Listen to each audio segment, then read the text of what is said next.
भारत बायोटेकच्या कोवॅक्सिनच्या मानवी चाचणीचा दुसरा टप्पा जो आहे तो सुरू झालेला आहे आणि ज्या 8 केंद्रावर ही चाचणी घेतली जात आहे त्यापैकी नागपूर ही एक केंद्र आहे. माझ्यासोबत डॉक्टर चंद्रशेखर गिल्लूरकर आहे, ज्यांच्या देखरेखीखाली नागपुरात ही चाचणी होत आहे. सर, दुसरा टप्पा जो आहे तो सुरू झालेला आहे. हा दुसरा टप्पा कशा पद्धतीने वेगळा आहे? दुसरा टप्पा आत्ता नुकताच सुरू झालेला आहे आणि त्याच्यामध्ये वेगळेपणा म्हणजे असं आहे की ह्यामध्ये 12 ते 65 ह्या वयोगटातील नागरिकांना निवडलेला आहे वॅक्सिन लावायसाठी. पहिल्या टप्प्यामध्ये 18 ते 55 हा वयोगट होता, आता 12 ते 65 म्हणजे एज लिमिट्स वाढवलेली आहे. दुसरी गोष्ट की पहिल्या टप्प्यामध्ये खूप काही ब्लड टेस्ट वगैरे होत्या, वेगवेगळ्या टेस्टिंग करायच्या होत्या, तर दुसऱ्या टप्प्यामध्ये त्या ब्लड टेस्ट त्यांनी वगळलेल्या आहे. फक्त कोरोनाची टेस्ट आणि कोरोना अँटीबॉडीज टेस्ट ह्या काढण्यात आल्या आणि त्यामध्ये ते जर निगेटिव्ह असल्यानंतरच मग आम्ही त्यांना स्क्रीन पास करून त्यांचा टेस्ट करून त्यांना तपासणी केल्यानंतर ते फिट वाटल्यानंतर त्यांना आम्ही कोव्हॅक्सिनचा दुसऱ्या टप्प्यातला पहिला डोस जवळपास आम्ही एकूण 50 लोकांना आपल्या सेंटरमध्ये लावलेला आहे. सर, याच्यामध्ये कोवॅक्सिन जे आहे ते दोन डोस ज्या पहिल्या टप्प्यामध्ये जसे देण्यात आले होते तसेच देण्यात येणार आहे का आणि त्याच्यामध्ये काही कालावधीचा फरक होणार आहे का? हो, पहिल्या टप्प्यामध्ये 0 डे आणि 14व्या दिवस असे 2 डोजेस लावण्यात आलेले होते, 14व्या दिवशी आणि पहिल्या दिवशी 0 दिवशी. आणि दुसऱ्या टप्प्यामध्ये 0 डे आणि 28 म्हणजे 28व्या दिवशी दुसरा डोस लावण्यात येणार आहे. हा फरक इथे आहे.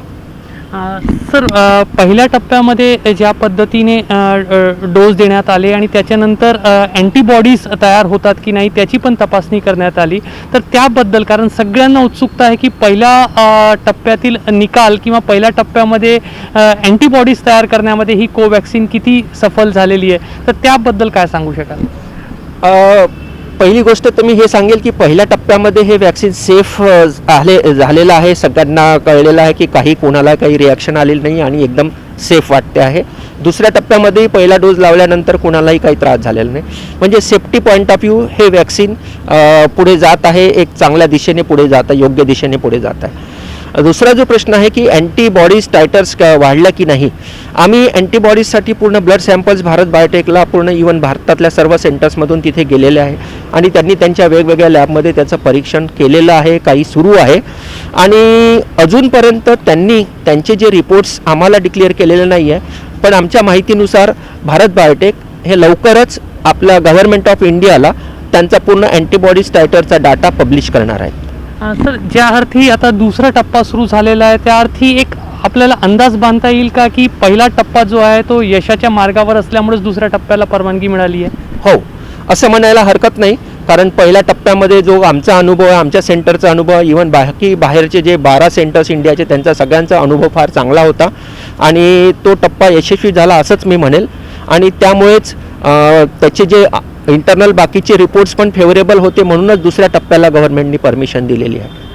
सर, दुसऱ्या टप्प्यामध्ये वयोगट जो आहे तो दोन्ही बाजूंना वाढवण्यात आलेला आहे, म्हणजे किशोरवयीन मुलांना हा दुसऱ्या टप्प्यामध्ये सहभागी करण्यात आलेला आहे आणि ज्येष्ठ नागरिकांनाही सहभागी करण्यात आलेला आहे. तर कुठंतरी कोवॅक्सिनचे जे शास्त्रज्ञ आहे, डॉक्टर्स आहे, त्यांचा एक आत्मविश्वास वाढलेला आहे, त्यामुळे किशोरवयीन मुलं आणि ज्येष्ठ नागरिक यांच्यावरही त्याची टेस्टिंग केली जात आहे. एक आत्मविश्वास उंचावलेला पहिल्या टप्प्यानंतर. हो, नक्कीच.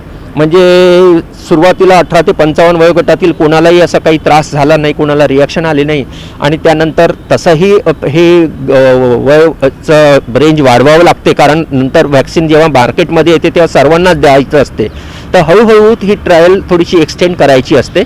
आणि दुसऱ्या टप्प्यामध्ये त्यांनी फार चांगलं केलं की 12 ते 65 हा ग्रुप घेतला, त्यामध्ये आमच्या सेंटरला 12 ते 18च्या वयोगटातील 8 छोट्या मुलं आणि मुलींनी हे वॅक्सिन घेतलेलं आहे आणि 55 ते 65 ह्या वयोगटातील याच्यामध्ये 7 ते 8 ज्येष्ठ नागरिकांनी इंजेक्शन घेतलेलं आहे.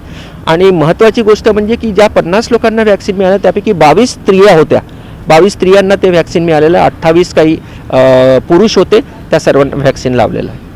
सर, ही वॅक्सिन केव्हापर्यंत येऊ शकेल, कारण सगळ्यांना उत्सुकता आहे, तर आता दुसरा टप्पाही मार्गी लागलेला आहे, तिसऱ्या टप्प्याची परवानगी लवकरच मिळेल का आणि मग पुढची प्रक्रिया केव्हापर्यंत होईल आणि सर्वसामान्य जो आहे या वॅक्सिनमुळे स्वतःला सुरक्षित समजू शकतील, तो दिवस केव्हा येईल?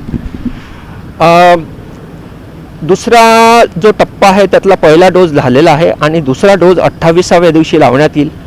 त्याच्यानंतर त्यांचे ब्लड सॅम्पल घेतले जातील, त्यांची अँटीबॉडीची टायटल तपासण्यात येईल आणि लवकरच त्याच पिरियडमध्ये तिसरा फेज म्हणजे हे जर रिपोर्ट चांगले असले तर थर्ड फेज सुरू होईल.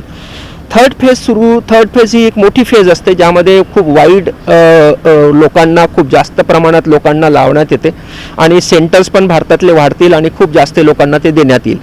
तिसरी फेजची परमिशन मिळाल्यानंतर तिसरा फेज यशस्वी व्हायला माझ्या अंदाजाने 1.5 ते 2 महिने लागतील आणि त्यानंतर मग ते गव्हर्नमेंटच्या परमिशनला मग टाकतील भारत बायोटेक आणि त्यांचं अप्रुव्हल झाल्यानंतरच ती मार्केटमध्ये येईल. तर ही प्रक्रिया थोडी स्लो आहे, परंतु सेफ्टी विचारात घ्यायची असल्यामुळे त्याला वेळ थोडासा लागणारच आहे. पण माझ्या अंदाजाने मला जे असं वाटते की डिसेंबरच्या शेवटी किंवा जानेवारीच्या सुरुवातीला ही लस बाजारात येईल. सरकारचे प्रयत्न सुरूच आहे. सरकार लवकरात लवकर ही लस जर चांगली असली तर लवकरात लवकर मार्केटमध्ये आणण्याचा प्रयत्न करत आहे आणि त्या दृष्टीने मॅन्युफॅक्चरिंगची पण योग्य दिशेने करण्याचा प्रयत्न ते करतील असं मला वाटते आणि लवकरच डिसेंबर किंवा जानेवारीमध्ये आपल्या सर्वसामान्य नागरिकांपर्यंत पोहोचेल अशी मला आशा आहे.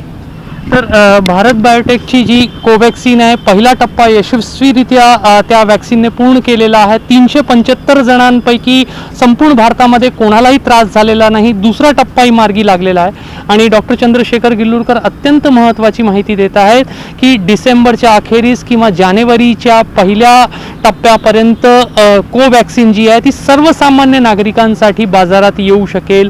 त्यामुळे भारताची स्वतःने निर्मित केलेली जी कोवॅक्सिन आहे ती योग्य मार्गावर आहे आणि यशाच्या मार्गावर आहे. कॅमेरामॅन अतुल हिडेसह रजत वसिष्ठ, ABP माझा, नागपूर.